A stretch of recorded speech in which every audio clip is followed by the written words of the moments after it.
Hi guys, Miss Nicole here with the Kids at the Library Winter Science Activity. Hopefully you guys have picked up your kits from the kids section here at the library, but if you haven't, don't forget to go grab those because those are going to be all the supplies that you need to do some of our experiments here. Today we're going to start off with snowflake salt painting, which sounds a little weird because it's a science activity, but it's also an art activity, and it's pretty easy to do, which I absolutely love. Think about this, though. Do we usually use salt when it comes to snow? Yeah, we do. In fact, a lot of people use salt to melt snow from places that could make it slippery or unsafe. So why does salt work with snow? Well, from what I've learned, salt absorbs water moisture because it's highly attracted to polar water molecules. This property means that salt is hygroscopic. Hygroscopic is kind of a weird word, but it basically means that it absorbs both liquid water and water vapor in the air. And that's going to work in our favor for our experiment today because it's going to be absorbing some of our liquid water with a food coloring mixture in it to create some beautiful art. So in your kit, you're going to see a little piece of paper with 3 snowflakes on there. You can do any of these 3, all 3 of them, or flip it over and do your own patterns on the other side, which is really kind of nice. I like the creativity. You're also going to find in that kit a little teeny tiny glue stick, which I think are kind of adorable, and they're actually liquid Elmer's glue. This same kit is also going to have a little pipette, which is a really fun science tool that we use a lot. You're also going to find a little container with salt, as well as a container that looks like it might be empty, but if you peek really close, you see that there's some blue stuff in there, and the top of the instruction says add 2 tablespoons of water. And once you've added that, you're going to end up with this nice dark blue liquid. You guys ready? Let's get started. So I'm going to start out with my glue, and what we're going to do is actually use our glue to follow the lines of the snowflake. And this is kind of interesting. If you notice here, each of these snowflakes has 6 points. Well, while I was researching this, I found out that every snowflake only has 6 points. So there can be tons of variation because we've probably all heard that every snowflake is different. But they all have 6 points, which was news to me. I often draw my snowflakes with 8 points, and I guess I've been doing it wrong. Oh well. So start out with our glue. I'm going to make a nice little circle in the middle and follow along those lines. You can kind of see it's covering up those blue lines on there. Like I said, you're welcome to draw your own snowflakes or continue trying one of these. There we go. Get all those lines in there. Boop, boop, boop. Takes a little second, doesn't it?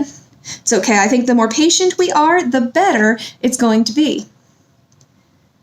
So if we're really, really messy with it, we might end up with kind of funny looking snowflakes. Okay, so I did my top one, and you can kind of tell that it's got glue on there as best as I'm able to control. And then I am going to use my salt mixture. I'm going to sprinkle it on top of this. And the nice part is there should be plenty of salt left over for the next snowflake and the next experiment. Once I've got it all covered, you can kind of see the salt on there, guys. I'm going to actually tilt my paper and dump off the excess salt back into its little holder. It looks kind of interesting right now. It almost looks like it has little crystals because of the salt. Now comes the really fun part where we learn and get to see the salt getting attracted to the water molecules. We're going to take our little pipette and our little bit of water that's all blue. Squeeze your pipette so it pulls the water up. And then we're going to come down here to our salt, and we're going to put a little drop. I'm going to start right in the middle. Do you guys notice that my teeny tiny drop has started to spread out? I'm going to try adding another drop here on one of the different sides. And you can see it's starting to spread from there too. Another little teeny tiny dot. This is kind of fun because if you have the supplies at home, you can actually use different colors and make all kinds of colorful patterns. And you can also see that as the salt carries the water different places, when there's more than one color, the colors will start to blend and make a beautiful, beautiful image. That was really cool. I'm going to let you guys do the rest of those snowflakes on your own, or even try doing different shapes and patterns. Hi guys, now that we've finished our snowflake activity, we're actually going to be moving on to one of my favorite science creations. You guys might guess what this is right off the bat. This is slime. And I absolutely love slime because it's not really a liquid. It kind of can run and looks like liquid, but it's also not really a solid. And so what a creation like this would be called is actually a non-Newtonian liquid, which sounds weird because it's a little bit of both things. So when we do this, I'm going to show you guys how to make the recipe at home, but inside of each of your little kits, there's actually going to already be some snow slime. And this is really fun because you can do so much with it. I saw a really fun thing where you try to make them into a snowball, and then you put little beads and little buttons and eyeballs, and you can make it a snowman and then kind of watch as he melts back down into goo, which to me is super fun because melting stuff is just cool. So for those of you who want to make more slime on your own or want to see it as fluffy as it can be, we're going to do the recipe together. It's going to call for a couple of ingredients that maybe not everybody has at home, and that's part of why I sent some slime home with you, because it's hard to go out and shop for all the right things when there's a lot of ingredients. One of the first things that we need in there is some nice home Elmer's glue. And I have a giant container. Don't worry, you don't need that much. It only calls for half a cup, which looks about like this much. The next thing you're going to need is the shaving cream. And this is really important because this gives the fluff to our snow fluff. And you're going to be looking for one that actually does foam. There's some out there that make the pretty blue gels and stuff like that. Those won't work for our slime, unfortunately. Luckily, a lot of this is really cheap, and you can find like the Barbasol kind at Dollar Tree. And the other thing I really like about it is it kind of gives it a nice clean scent. So when you're playing with it, everything smells good. The next thing we're going to need is some baking soda. Again, I have giant containers. You guys don't need that much. It literally only calls for half a teaspoon, which is a teeny tiny amount. And the next thing we're going to need, which is probably the most important part because it has some activators in it that'll actually help hold the slime all together, is saline solution for eyes. And now this is something some people might have at home already, but it's really important that we get the kind that has sodium borate as well as boric acid as ingredients, because those are the things that are going to activate our slime and get it going. So once we have that and all of our little measuring cups and everything going, we're actually going to start out by putting in shaving cream. We're going to need 3 cups of this. So I pre-filled a cup, and I've noticed as I put it in there, it started to grow a little bigger, but that's totally okay. This is one of those experiments where if you end up with more shaving cream, you end up with fluffier snow. So I'm going to put this into my container, bloop, as much as I can get in there. So maybe it really is good that I have a little extra. Some of it doesn't want to come off. And then I'm going to continue to refill this cup 2 more times, and then scoop it in. 1 more time after that, and then scoop that in as well. Now I've got a ton of shaving cream in here. It almost looks like food, but oh, it definitely doesn't smell like it, but it smells nice and clean, so I guess that's a good balance. The next thing we're going to actually add to it is our half a cup of white school glue, and I'm just going to pour that on top. Maybe use my stirring spoon to try and get extras out of there. It's funny to me, I always feel like I miss just a little bit of the ingredients because they stay on top of our measuring cups. So we're going to go ahead and actually mix that school glue and our shaving cream together. Get it really good mixture, because the more places the glue mixes with it, the better we're going to make our slime, and the more of our ingredients will actually turn into slime. Now I've got all of this here. We're going to mix it. And we don't want to mix it too hard. If we're really rigorous, we can end up taking all the air out of the foam, which makes just regular flat slime. The next thing we're actually going to be adding is our half a tablespoon or half a teaspoon. Oh, different. Very important. Half a teaspoon of baking soda in here. We're going to sprinkle it on. You can kind of tell. It's hard to see in all the white on top of the white. And then we're going to slowly and gently mix that in as well, remembering to try and get it in all corners of our slime mixture. Perfect. That's looking pretty good to me. The very last thing that we're going to add is the really important part. Remember how I talked about activators and what's going to actually make our slime become slime? Because right now, it's just kind of a hot mess. we're going to take a tablespoon of that saline solution we talked about, and we're going to put it in there. Sometimes you might need a little more than a tablespoon. It really depends. What I found is I start with my tablespoon, and then I start slowly stirring. We don't want to mix too fast, and we want to try and make sure we get it as well mixed as possible. Oh, I can already see some of the movements of our mixture are starting to look more like slime. Ooh, it's getting there. It's sticking a little less to the spoon and a little more on itself. Whoa. It's looking really good, guys. I'm actually really excited to play with this. Even as a grown-up, slime is one of my favorite things.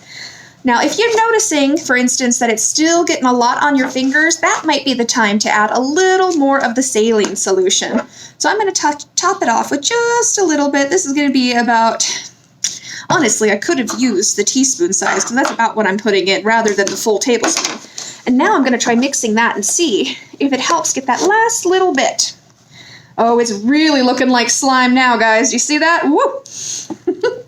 Guys, so this is some of my favorite stuff. Now, you're still going to see that it's a little sticky, and it's still going to stick to you a little bit. One of the things about slime is the more you play with it, the less sticky it gets.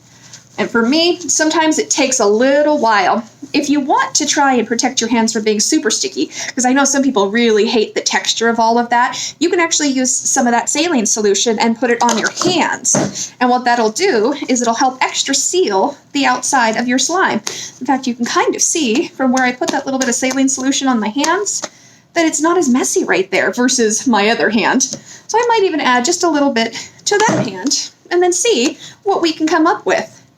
Now, some of your snow that I sent home with you, your slime snow, might be kind of flat, because what happens over time with the shaving cream foam is that it actually loses its fluff, which basically means the air that's trapped inside the foam actually escapes. And so when it breaks down and the air all escapes, you're not ready to throw it away. It's still slime. It's just not fluffy and puffy slime. Like, look at this. It looks almost like I'm making a snowball.